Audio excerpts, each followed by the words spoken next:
I'm Dean Newlund, and welcome to the Business of Intuition, where I coach, facilitate, train, and speak on the hard science and meaningful experience of intuitive leadership in business, so you can make better decisions, forge real connections, and creatively solve problems to amplify your impact and simplify your life. Welcome to the Business of Intuition. Well, Bryan, it's great to have you on the show, and I guess you are calling in from Colombia. Is that right? That's right. I'm on vacation down in Colombia right now, so it's still good to connect. This has been a nice little thing in my day to keep me doing something productive while I'm on vacation. So thanks for having me on. When you're done, you can go back to swimming with the dolphins and hitting the Mai Tais. But I'm really glad you're on. I'm glad you're on the show. I would maybe if you could just. I think you've got some really interesting things to share regarding culture and some really tough lessons maybe you learned along the way to reflect on how you needed to change your own leadership in order to change your culture, which we'll get to in a second. But would you just give us a quick, 30-second, a minute bio on these two businesses you started? You were telling me before we hit the record button that you had two. One was really kind of a blue collar workforce, and then one more of a knowledge tech workers. Very, very different, but very similar in some ways. But give us a quick background on these two businesses, and then we can kind of get into this whole conversation around culture. Yeah. So currently I'm CEO of GreenPal, which is a mobile app, kind of like DoorDash or Instacart or Uber, but for landscaping services. So your homeowner need to get your lawn mowed. Rather than calling around on Craigslist or Facebook, you just download GreenPal, pop your address in, and you'll get hooked up with a good lawn mowing company in a matter of minutes. GreenPal is a 10-year overnight success. My two co-founders and I have been at this business for about a decade, and now we're nationwide in the United States, around 300,000 people using the app to get their lawn mowing services and 33,000 contractors using it to run their lawn mowing business. So it's been slow and steady, but we finally have got a good nationwide business going. Before GreenPal, I actually had a landscaping company that I ran. I started mowing lawns when I was young in high school and stuck with a little lawn mowing business all through high school, through college, and ended up building it into a real company. Ended up growing it to 150 employees, 8 figures a year in revenue. And then in 2013, it was acquired by a national company. So I've spent 22 years in the landscaping business kind of world, I guess you could say, running a company and now running a tech startup in the industry. And some things are the same in those two businesses, and some things are very different. One was a blue collar business. The second, GreenPal, is a tech business. So some things were remarkably similar, but some things were very, very, very different, very challenging. So it's been a hell of a ride. I've enjoyed it. I bet it has. So I'm curious because these are, you're right. You just mentioned these are very, very different businesses.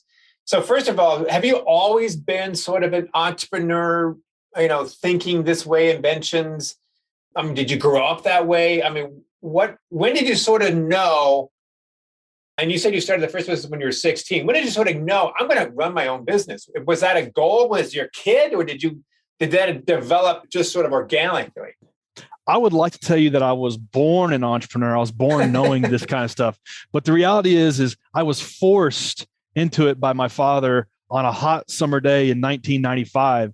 He got pissed off watching me playing Nintendo all day, and he abruptly interrupted me playing Super Mario Kart one day, and he said, "Hey, get off your butt. I got a gig for you. You're going to go mow the neighbor's yard." And he made me go cut the neighbor's grass. And I wasn't living in a democratic household. This was a direct order, and made me go mow. It was not up for discussion. And so made me go mow the neighbor's yard. And I was so pissed off and got done. I was all sweaty. I had grass all over me. Hated every minute of it. But then I got paid $20 for an hour's worth of work.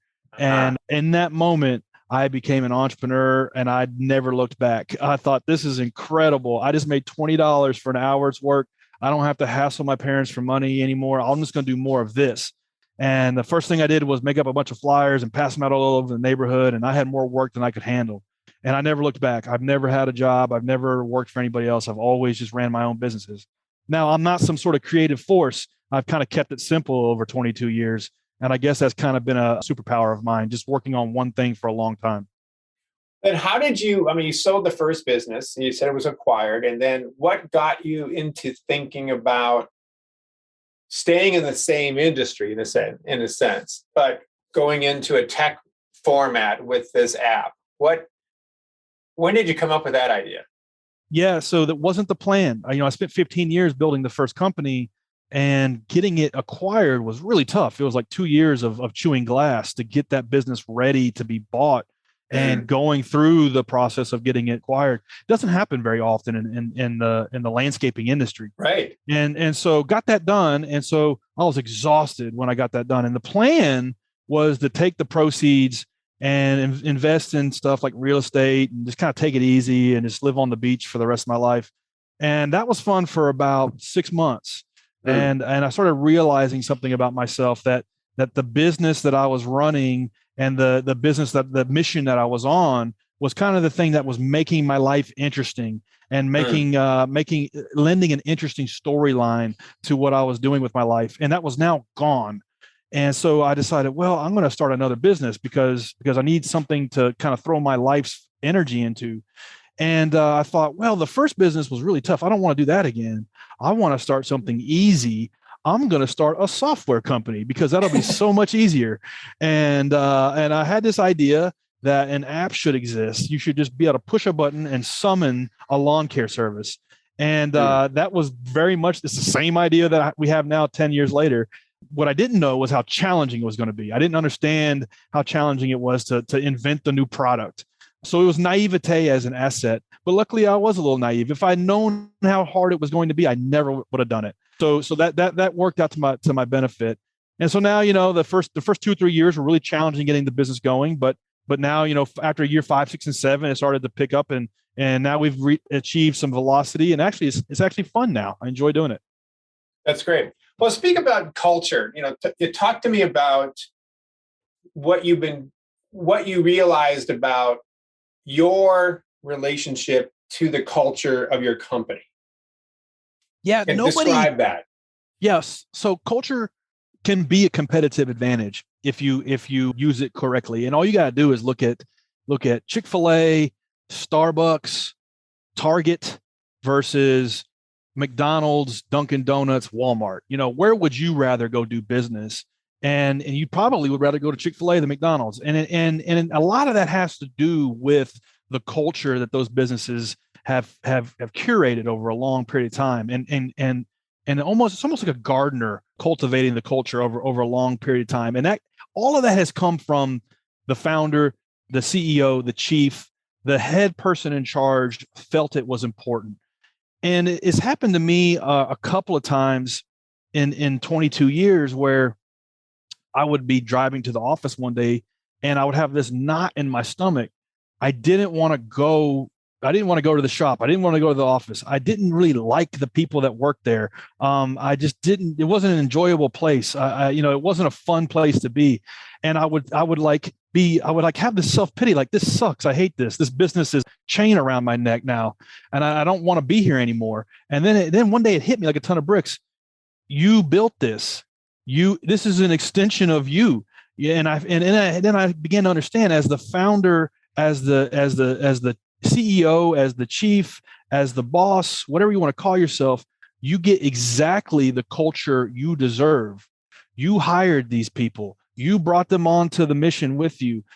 And believe it or not, they are reflecting your level of enthusiasm. They're reflecting your level of excitement. They are basically reflecting your vibe. And I had to learn that the hard way. And after I came to grips with that, and I had that I guess that level of self-awareness that this was all my fault, I had to begin making little small changes to try to turn the ship into the right direction and start fixing the culture from the inside out. And it took about 2 years in my first business because I had to grow alongside of it. But I finally turned it around to where it was a fun place to work and a fun place to be. So before I get into how you did that, which I think is interesting, if you were a reflection of your culture, what did you see about yourself that showed up with your people? Yeah, it's basically I was a jerk. I would come into the office and and 100 some odd, my first business 150 people, my second business now almost 50. And you show up to the office, and do you ask the receptionist how her weekend was, and do you really care? Do you really care that she had a good weekend or not? Do you really look people in the eye and genuinely want them to be there with you, or are you looking at them as a necessary evil? What I would do is I would just go straight into my office and close the door, because I didn't really want to talk to anybody. And do you carry a level of enthusiasm with you about what the company's trying to do and where the company's going and how it can bring everybody along with it? Do you really genuinely give a crap is what it boiled down to. And so for me, I had to reinstill those emotions inside of me that I had when I first started the business. I had to really care about what our mission was and really care about where our people were trying to go, and would the business help them get there. Maybe so-and-so wanted to put a down payment on a house, or another employee wanted to put a kid through college, or another person wanted to buy a car. Where was the business in terms of helping them get where they're trying to go, and me actually caring about that? It took a long time, and it wasn't any one move on the chessboard that won the game. It was small little things that didn't add up. They compounded, and it was just showing up every day, giving a crap about my people, what their goals were, and how the business fit inside of where they were trying to go, and then celebrating those wins. That's how we did it. And I learned and grew and evolved along with that. I think if you're doing a business correctly, you should evolve into a whole new person every 2 or 3 years. And that's one of the beautiful things about running your own small business. Well, there are obviously a lot of people who are going to be listening to this who don't have small businesses, and who may say, I can't quite relate because I've always worked for somebody else. However, I would like to make the statement that the principle still applies, that the team that you have or the company that you run is, if you are the top person, a reflection of you. And I think maybe an argument could be made, well, Dean, come on, Brian, come on. I inherited these people. I didn't get the chance to choose them. But at some point over time, you can always bring in people that you would like to have, or they leave your organization because where you're taking it is not aligned with what they want to do. But I think the point's taken. I think that just because I may not be a small business owner, if I've been in a job for a while and I'm the leader, that culture is a reflection of me as well.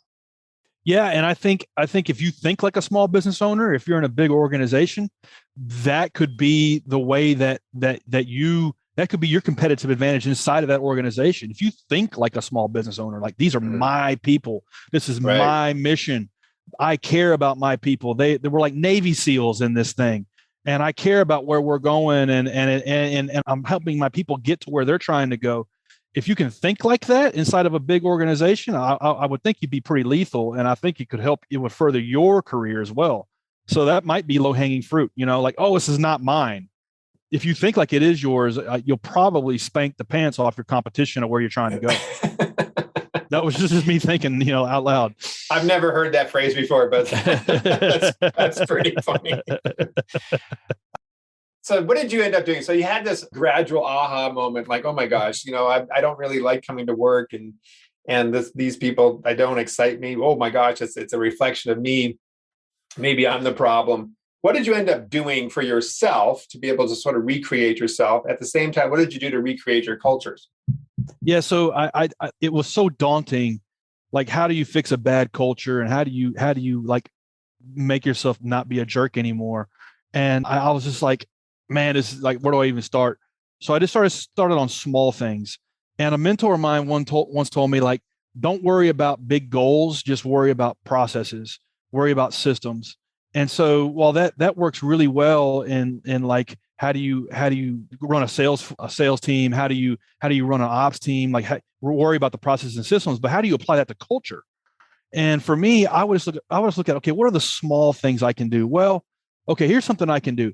I can bring donuts every Friday. Is that going to fix our culture? No, but it's one little small thing I do. Okay, what's another small thing I do? Okay, I can say hello to every single person that I come across inside of in the four walls of the building, look them in the eye and really give a crap about what's going on in their life.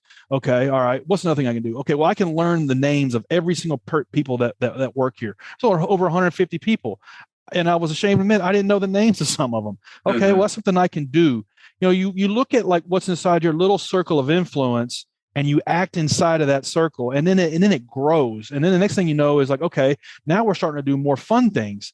And one of the things that we did that was a lot of fun is we started this program where we would give an interest-free loan to anybody that worked for the company, so long as they could give a proposal that seemed worthwhile. And so we had everything from like, hey, I want to make a down payment on a house, or I want to go to night class to school to learn to get my business degree, or I wanted something simple as I want a new car. We had one guy who was from Guatemala, and he wanted to make a general store back in his city in Guatemala, and he asked for a loan for that. So we would make these loans and interest free.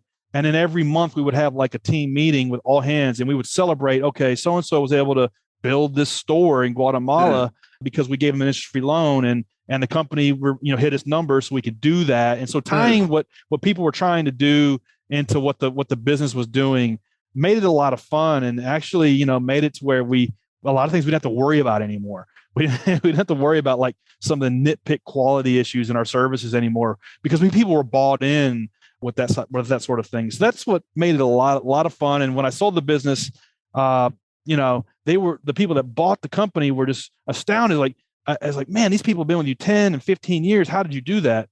And that was one of the ways we did it. Made it a great place to work. How did you, I've seen this happen before, but I'm curious. You create this great culture, and then somebody else buys your company, and then all of a sudden the culture starts to erode. For example, like you could make it the analogy, there's been houses that my wife and I have bought over the years, and we're really into gardening, and there was one house. It's never the same. And then you come back and go like, what the hell did you do to our house? Right? Yeah. Like, everything that was beautiful about it has been taken over, and they don't value the same thing. So in the same way, when you built up this wonderful culture, which is probably part of what made it attractive, because you had longevity, you had people there for 15 years. What happened after you sold it? And how did the employees feel about you selling a company that they felt probably pretty invested in? It's a great question. You just keyed in on something. You said, when I came back to the house, the garden was in disarray, which is really cool, because one of the things that I feel like to cultivate a good culture is like being a gardener. It's not like being a construction worker. It's not like you just go in there with hammers and nails and you just build something from one end, in a straight line. It's like being a gardener. You kind of, till this part of the garden, you go over here, and like a lot of the things you don't see any results for 6 months. So it's less like being a construction worker and more like being a gardener to build a good culture. And when it was acquired, that was one of the hardest things personally and emotionally for me to go through, was because it's like you're like being married to your soulmate almost, and now you get a divorce, and there's another person living in the house, and it's not your baby anymore, and it hurts, and that's how it was. Were they able to keep the same level of culture? I hope so, but it's never the same. And it was like going through. It was almost like experiencing like a death in the family, selling that business, and there was a melancholy phase that I went through. I'm sure there was, and I guess is it just as simple? And I don't mean to make it sound this base, but you could make a lot of money selling this damn thing. Yeah, and for me, it was probably half profit motivated. The other half was it was time for me to move on to the next thing. I had spent 15 years building that company, and what it boiled down to was it was no longer challenging me. Had I conquered the world in that business? No, but it was no longer. I was no longer growing alongside of it. And I think if you're building a business, you should evolve into a whole new person every 3 or 4 years. I had hit a plateau. And I realized that, and I was like, man, I need to get on to something else, because this is no longer giving me that. And so that was what prompted me to explore an exit. Now, it wasn't like I had that idea and then I sold the business. It took 2 years The software business. Yeah, I got it. Yeah, it took 2 years to get that business acquired. So it was a long process, and so I think if you're going to try to sell one of these companies, it's going to be almost as hard as it was to build it to get it sold.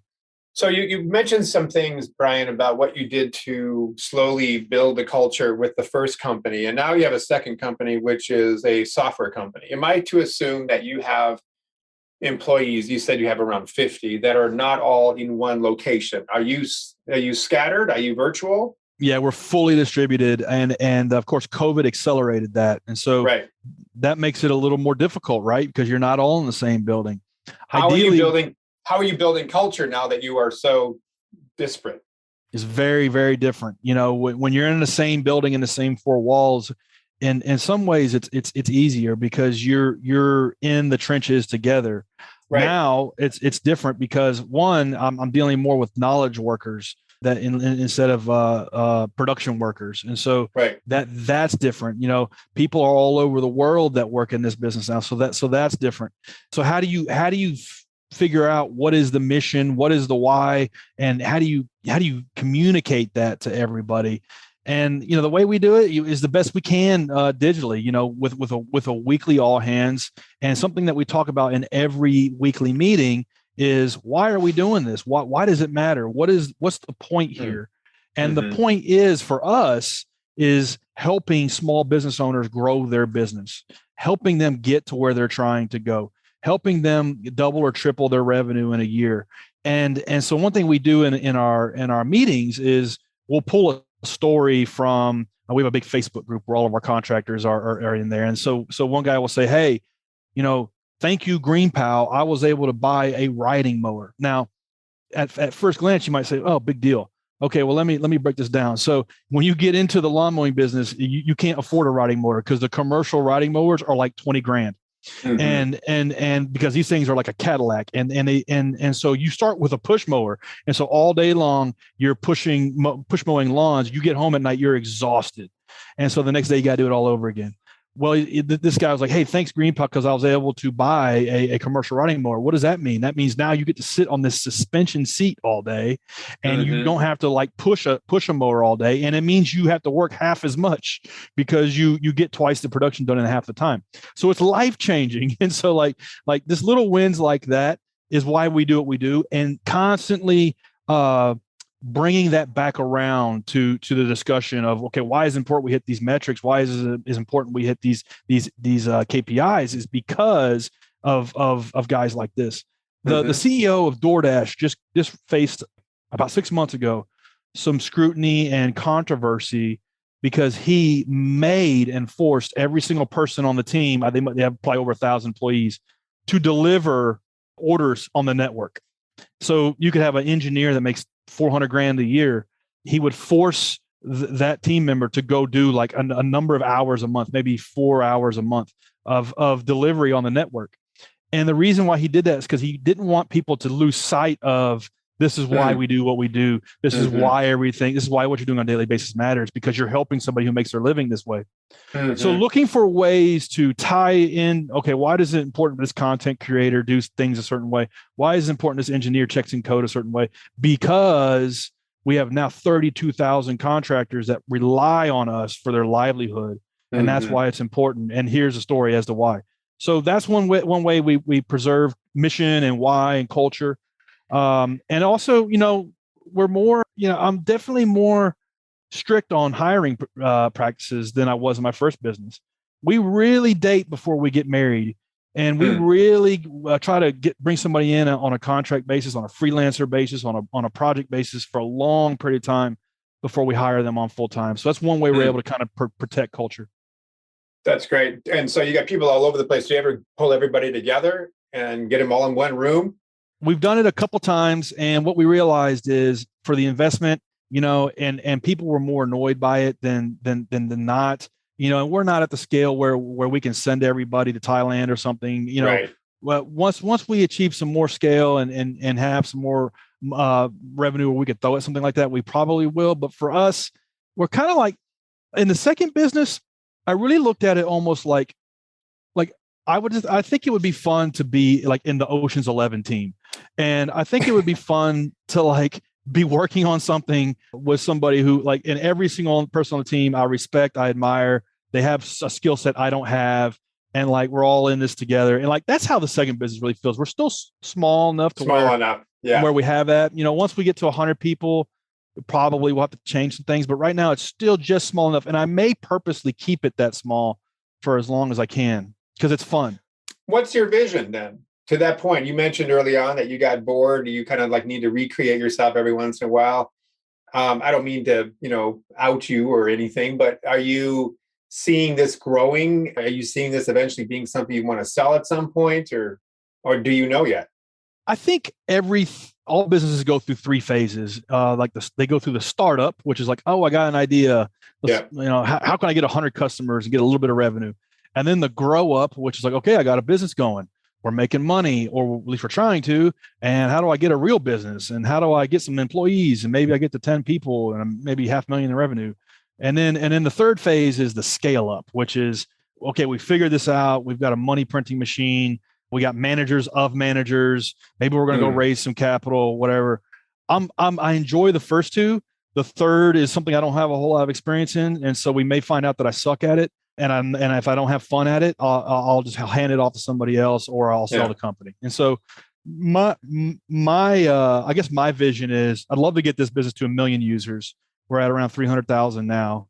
Get it to 1 million users and keep running it as long as I'm decent at it and I'm having fun. If those things aren't the case, then I'll step down, or the business will get acquired. Which basically goes back to what you said before, that if you're having fun and you're stimulated by it, that's going to obviously bleed into your culture. Exactly. And you can't fake that. Smart. You can't fake that. That's really good. And again, I think this is really important information, not just for people who have their own businesses, but for those who are in businesses, to take a look at themselves as being a reflection of the culture in which they lead. Exactly. Yeah. And if you're in a business, think about your stuff as your own business. I mean, man, how awesome would that be? You'd be lethal, I mean, cause if you think of it that way, eventually you'll climb the ranks. The saying is, you get paid for the job you're doing, not the job you do. And so, I'm glad that came out of this, because that's good advice for anybody in a big company. Excellent. So Bryan, how can people connect to you if they would like to? So anybody who doesn't want to waste time mowing your yard, just go to greenpal.com or download the app. Anybody wants to hit me up. I spend most of my time on Instagram. I just like that app. So Instagram, Bryan M. Clayton, just drop me a DM there. Sounds great. Well, enjoy your extended travels through Colombia, and I hope you have a good time, and definitely keep up the good work. Thanks, Dean. Thanks for having me on. You bet. Thank you for listening to The Business of Intuition. If you enjoyed the show, please subscribe, rate, and review on Apple Podcasts, Google, Spotify, or wherever you get your podcasts. If you'd like to learn more about Dean or Mission Facilitators Leadership, go to mfileadership.com. That's mfileadership.com.